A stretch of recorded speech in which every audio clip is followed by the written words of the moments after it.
تو آخر میں یہی ہے کہ اس سے ہمیں کیا سیکھ ملتی ہے اس سارے واقعے سے کہ خلیل الرحمان صاحب ہنی ٹریپ ہوئے اور وہ پھنسے اور پھر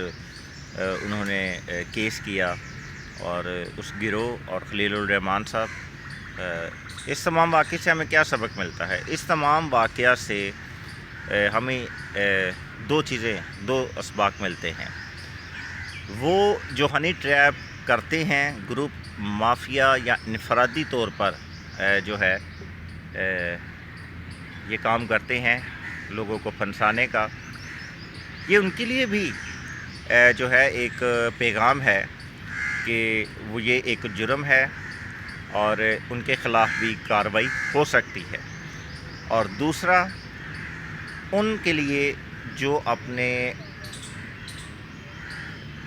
نفس پر قابو نہ ہونے کی وجہ سے، ایک کمزور شخص ہونے کی وجہ سے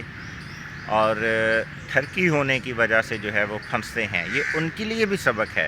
کہ وہ اپنے اس ٹھرک پن پر جو ہے وہ قابو رکھے اور یہ جو ہنی ٹریپ کرتے ہیں وہ ان کے پھندوں سے بچ جائیں گے۔ تو یہ دونوں کے لیے ہی سبق ہے، پھنسانے والوں کے لیے بھی اور پھنسنے والوں کے لیے بھی۔